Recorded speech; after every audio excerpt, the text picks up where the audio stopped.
Signal gasoline. Let every traffic signal remind you, you do go farther with Signal gasoline.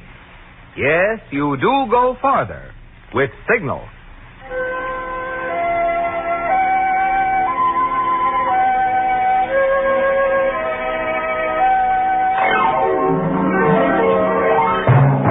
The Signal Oil Company and your neighborhood Signal dealer bring you another curious story by The Whistler. Tonight, Summer Thunder.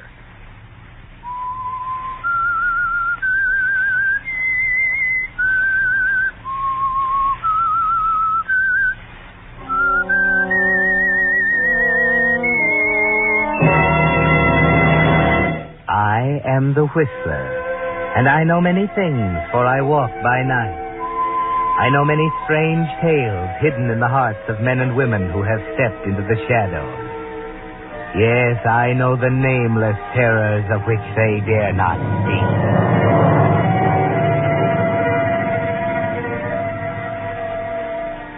There is a curious connection between an entry in the records of the British Weather Bureau and a corresponding item in the annals of the police department of Plymouth. The first indicates that at 9 p.m. on the night of August 18th, 1937, tourists and vacationers on the southern Channel coast of England were disturbed by a radio warning. Attention, all vessels in Channel waters between Land's End, Cornwall and Beachy Head, Sussex. Low pressure area approaching rapidly from the southwest. Violent storm in prospect. Put into the nearest port immediately. I'll repeat that. Attention, all vessels in Channel waters between Land's The heat was oppressive, deadly. The atmosphere was so heavy and damp that breathing was an achievement. People at the watering places of Torquay and Brixham couldn't sleep and tried to pass the night over tall drinks and sodden bridge games on their verandas. So much for the weather report. The police records indicate that on the same night, a night when the heat had put everyone in southern England on edge, murder was taking shape in the mind of at least one human being. It began in Plymouth, in the second-floor apartment of Perry Elliott.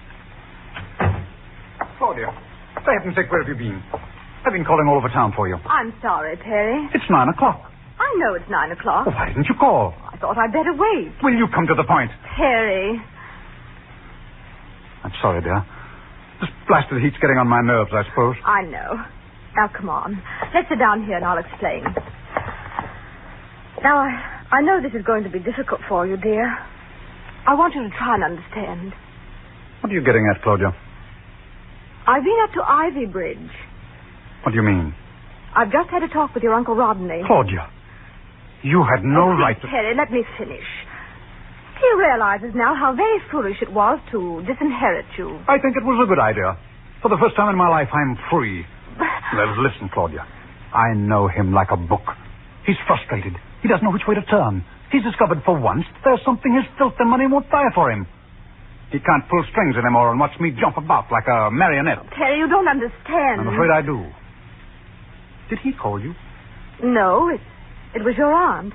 Agatha? She knows better than that. She's only trying to make peace in the family, Perry. I tell you, I don't want his money. Is that clear? He changed his will. Let him leave it that way. I said he's sorry about it. He wants to apologize. Apologize? Wait a minute. Do you know why it all happened? He didn't approve of you. He said I'd married a social climber, that I was dragging the noble name of Elliot in the mud. Claudia, I can't understand how you could fall for it. I've said I'll forgive him, Perry. I see. He's bought you off like the rest of them. Perry, you're not being fair. And you're not very perceptive. Don't shout at me. Very well. Cigarette? No, thank you. Do you have a match? Don't know what's become of my lighter.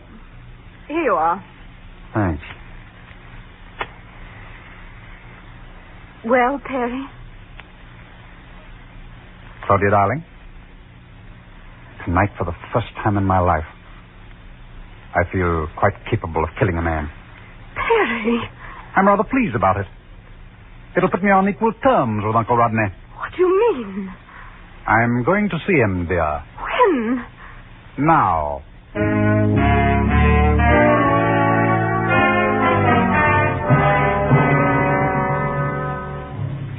hours later, an unreal calm settled around Plymouth. Nothing stirred. Crickets stopped chirping. Trees suddenly became very still. And the bridge players paused to note there was an electric feeling in the air. The mind of the murderer was tense, too, like the atmosphere.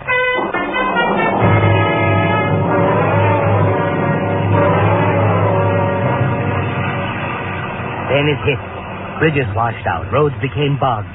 And shortly after midnight, the telephone rang in Claudia Elliott's apartment. Yes? Claudia, Oh, yes, Aunt Agatha. What is it? something terrible has happened. Rodney's dead. Where's Perry? I don't know. He and Rodney had a terrible scene about money or something. Did you notify the police? The inspector will be here directly. I'd better come out right away.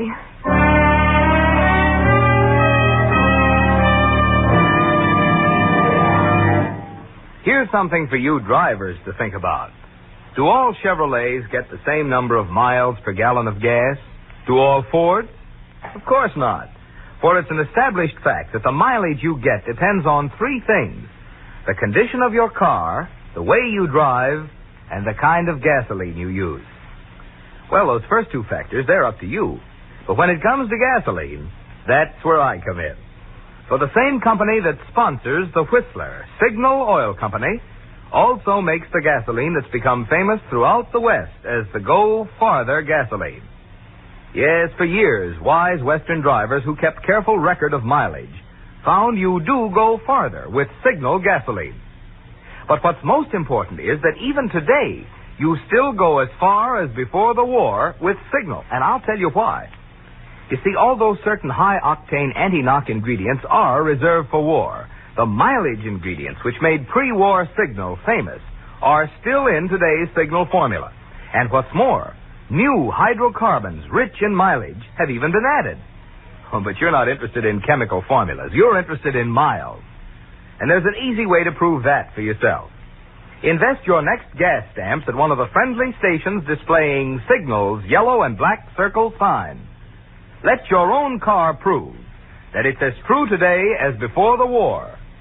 You do go farther with Signal gasoline. And now, back to the Whistler.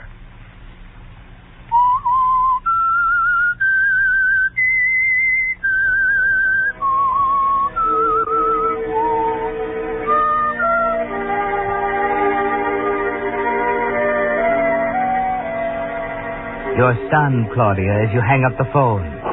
You aren't conscious of the storm raging outside. All you can hear is Perry's voice over and over saying, "Tonight I feel quite capable of killing a man." He should be home in a while, Claudia. What can you do? What can you say to him now? No, he couldn't have done it. You mustn't even think of it. Go out to Ivy Bridge and see the inspector. Find out for yourself. Better take a coat. Perry's raincoat hanging on the rack near the door. Yes, it's going to be a rough trip, but you arrive safely.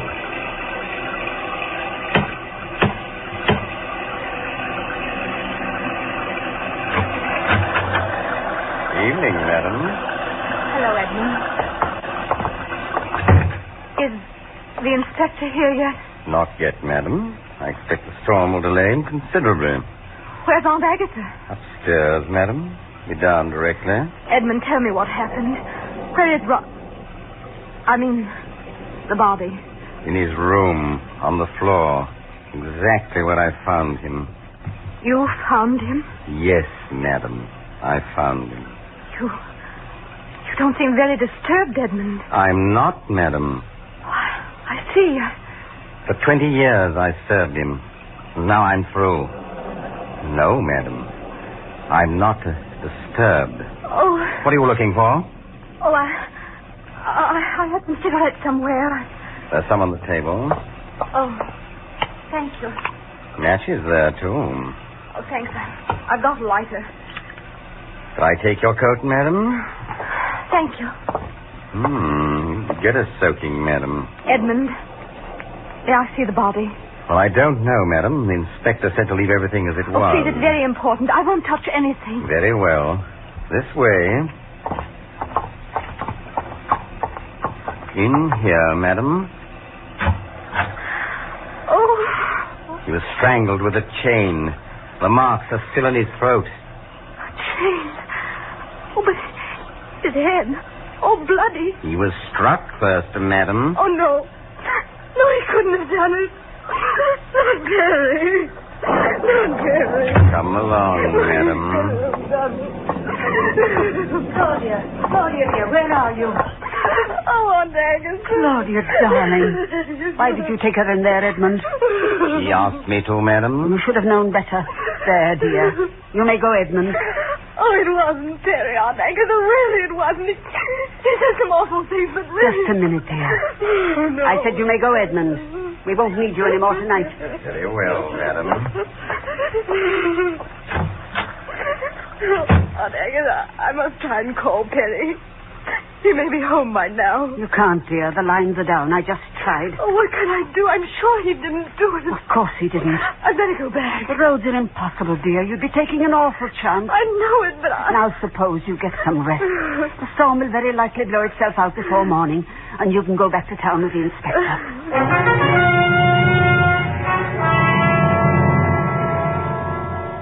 Yes, Claudia, you could use some rest, but you lie awake until 3 in the morning, telling yourself over and over that Perry had nothing to do with it, never quite believing yourself. You finally drop off to sleep, only to find Perry smiling at you from 100 angles as he toys with a short length of chain.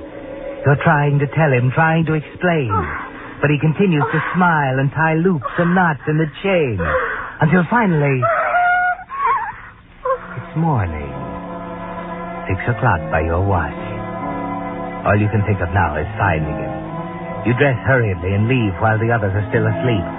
The storm has passed, the sky is blue, and the morning air is cool in your face as you drive back to town to your apartment. The bed's been slept in, and piled in a heap on the closet floor are the clothes Perry wore last night. The navy blue jacket and white linen pants, sodden and muddy. You lay them out on the floor, and then there's a suspicious-looking stain on the left leg of the white trousers. Quickly, go through the pockets. A card with a red smear on it, a fingerprint in blood. Now the coat. In the right outside pocket, a short length of chain. Oh, no, Perry. No.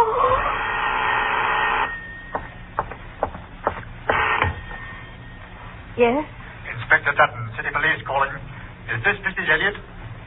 Yes? We're detaining your husband here at headquarters, Mrs. Elliot. Oh, could I speak to him? He's being questioned at the moment.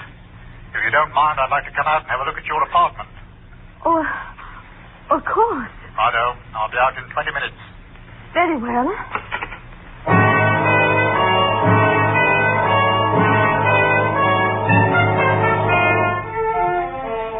Well, Claudia, that puts it up to you, doesn't it? You can go one way or the other.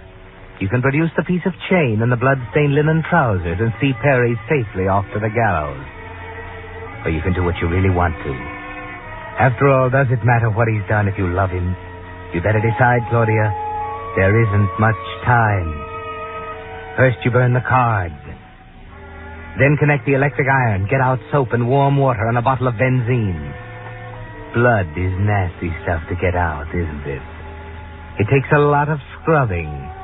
But finally it's gone, no trace. You iron it partly dry and rumple it up.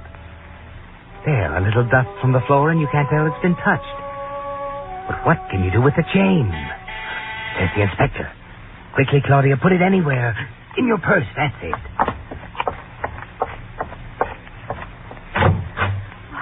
Good morning, Inspector. How do you do, Mrs. Elliot? You returned rather early from Ivy Bridge, didn't you? I was quite concerned about Perry. We couldn't get through on the telephone. Did you think of calling at headquarters? Well, I just arrived when you telephoned. I see. Now, let's take a look, eh? Mr. Elliot presumably slept in this room last night? Yes. You haven't disturbed anything? No. Here we are. Are these the clothes that he wore last night? Yes. Blue jacket and white linen trousers. I'll take these along if you don't mind. Let me see. What is it? Nothing in the pockets, eh? Well, I suppose he emptied them when he changed clothes. I'm afraid your husband is getting into this thing rather deeply, Mrs. Elliot. What do you mean? I think you'd better come along. Oh, couldn't I drop down later, perhaps a half hour? I'd like to clean up and... It's rather a peculiar position to take, Mrs. Elliot. Perhaps you aren't aware of the fact that your husband's life is at stake. I realize that, Inspector. I'll get my purse.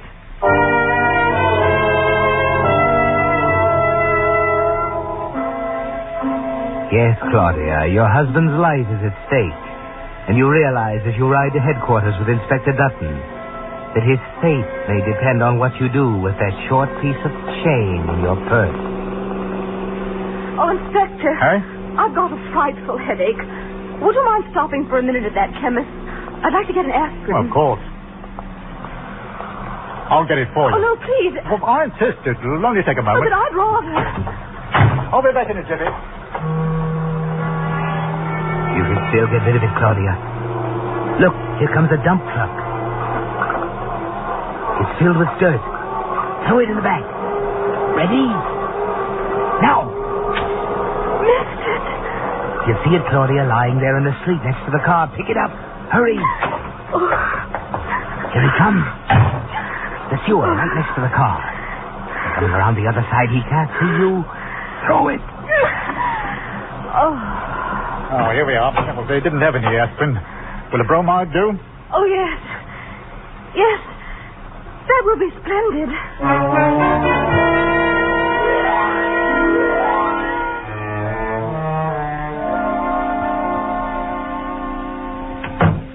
Reeves? Yes, Inspector? Mr. Reeves, this is Mrs. Elliot. How do you do, ma'am? Would you get Mr. Elliot, please? Yes, sir. He's right here in the next room. Sit down, please. Thank you. Come in, Mr. Elliot. Hello, Claudia. Harry. Sit down, Elliot.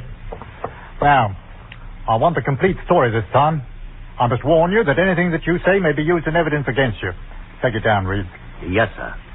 I've said it so often, I know it by heart. Well, say it again. I left Uncle Rodney's at 11:15. At 11:30, the storm broke and I got stuck in the mud about halfway home. I was there for 3 hours and all. That's a deuced poor alibi. I told you I can prove it. The chap who stopped to help with... Well, what about him? I asked him for his card. I was going to try to find him and reciprocate. What's his name? I didn't even read it. The card's in the pocket of my blue jacket, though. You can call him. The card isn't in the pocket, Mr. Elliot. You can see for yourself. Here. Why, I don't know how... Why, it was there last night. All right. There's the chain. What chain? Harry. Wait a minute, Claudia. I told you, Inspector, the man tried to pull me out of the ditch with a chain, but the chain broke. I remember putting the odd piece in my pocket. Now, what have you done with it? I haven't done anything with it. That jacket's exactly the way I found it on the floor of your closet. You're lying, Inspector. It's got to be there. It's not there. You can see for yourself. All right. When the motor went dead, he thought it might be a clogged petrol line, so we drained a quart or so of ethyl from his petrol tank to fill the carburetor. I spilled some on my trousers. I remember there was a red stain on them when I got in this morning. I never use ethyl petrol, do I, Claudia? Do I? Oh, Perry, Here are the trousers, Elliot. Look at them. Why, what? You see, Elliot? You don't have much of an alibi. What? I don't know. And furthermore, can you explain the cut on your hands? They look very much as if you took too tight a grip on a chain. They did quite a bit, didn't they? I was holding on to the shackle when he pulled me out. It was a chain. Oh, of course. It's a frame-up, Inspector. Someone's been in my apartment. No one's been in your apartment. Except your wife. Claudia. You. Oh, I don't know what... Take him back, Reeves. Perry. That'll be all. Yes, sir. You don't need to assist there, Reeves, thank you. I can make it alone. I know it's difficult, Mrs. Elliot. Oh, they can't convict him on that kind of evidence. Just because he can't prove he was somewhere else. It'll go a long way. We have more positive evidence, of course. What? We know, for example, that he was in the bedroom of the deceased about the time he was killed. Oh, you're wrong. Oh, listen, Inspector, you've got to believe me. This may sound fantastic, but it's true. I destroyed that evidence. I burned the card. I cleaned the red spot in the trousers. What are you talking about? I tell you I did. Why? Because I thought Terry had done it. The card had a bloody thumbprint on it. I thought the pink stain in the trousers was blood. I thought I was protecting him. What about the chain? I thought that was what he killed Uncle Rodney with. And what did you do with that? I threw it in the sewer by the chemist when you went in for the aspirin. That's why I wanted you to stop. I'm sorry, Mrs. Elliot. You don't believe me? No. Of course, we'll check, but, Reeves. Yes, sir? Take the lady home. Oh, Inspector, please. I said I'm sorry, Mrs. Elliot. Good day.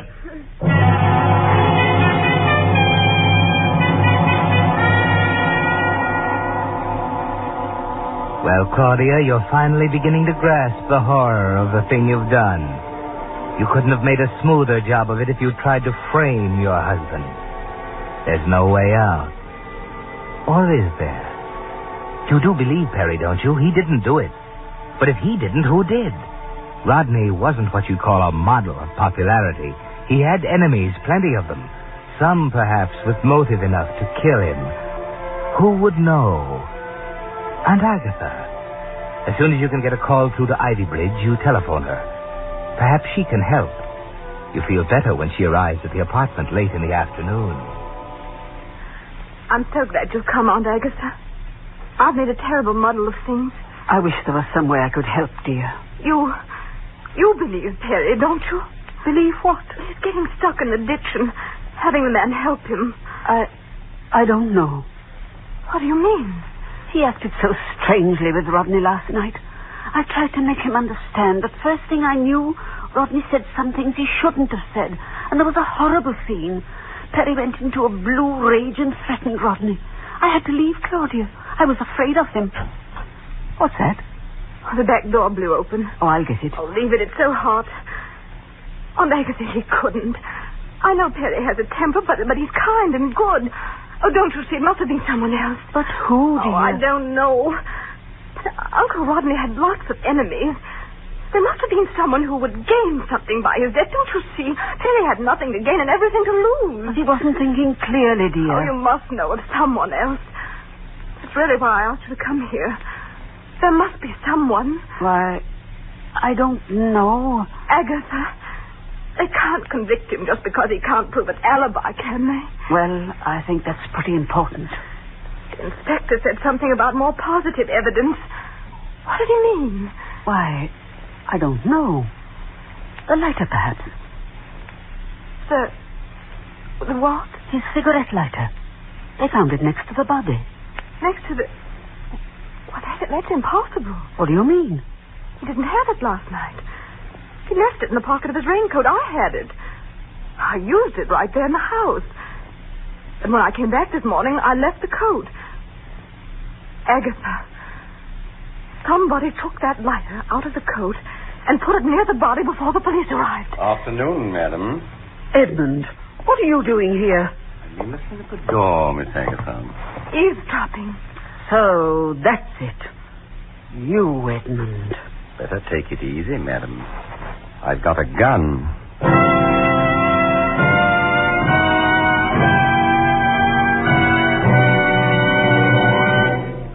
The Whistler will return in just a moment with the strange ending of tonight's story.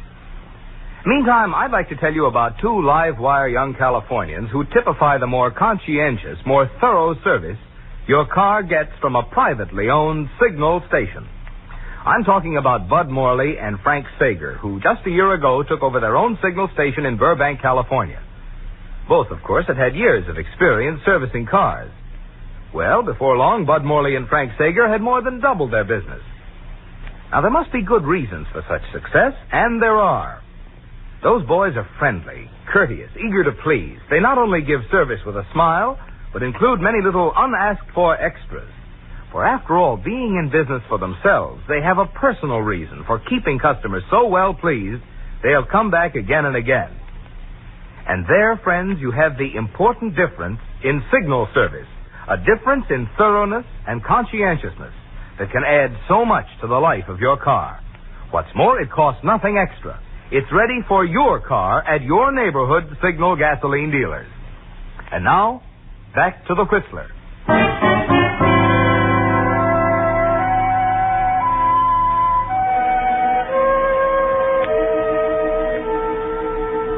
Well, Claudia, it came to you in a flash the minute Agatha mentioned the lighter. Edmund. The peculiar remarks he made when you arrived at the house last night. I'm not disturbed, he said. And then something about being free after 20 years. Yes, it all fits together now, Claudia. Too bad he's standing in front of you with a gun in his hand. You're being very foolish, Edmund.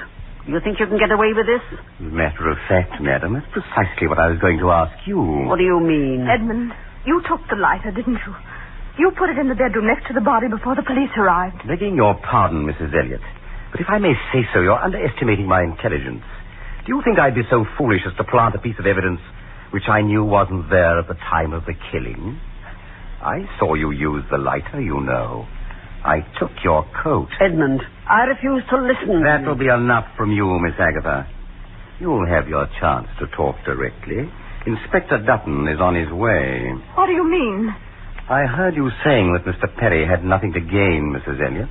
That perhaps there was someone with a bit more of a payoff, you might say. Don't listen to him, Claudia. Edmund, what are you trying to say? Mr. Rodney was determined to change the will in Mr. Perry's favor, madam. But he didn't. He'd planned to call the lawyer this morning. He told me to remind him just before the unfortunate incident. So you see, there was someone who stood to lose everything if he'd lived. If you hadn't tried to make it too perfect, Miss Agatha. Agatha! He's lying. The monster's making this up. The small matter of the cigarette lighter, you see. Only you could have made the mistake of thinking Mr. Perry had left his raincoat at the house, with the lighter in the pocket. You beast. You can't prove it, you can't. You have a chance to talk, madam, and you'd better be working on your speech. Inspector Dutton is a mighty critical listener.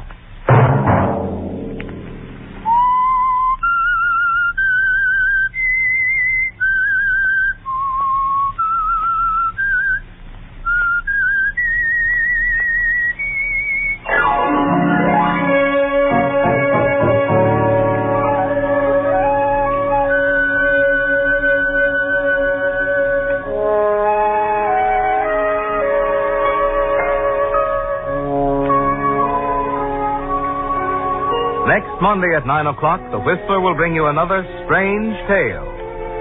The Whistler is broadcast for your entertainment by the marketers of Signal gasoline and motor oil and fine quality automotive accessories, and by your neighborhood Signal dealer.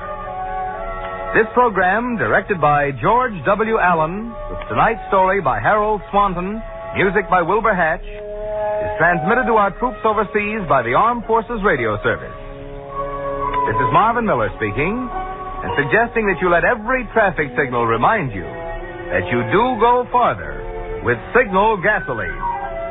Yes, you do go farther with Signal. This is CBS, the Columbia Broadcasting System.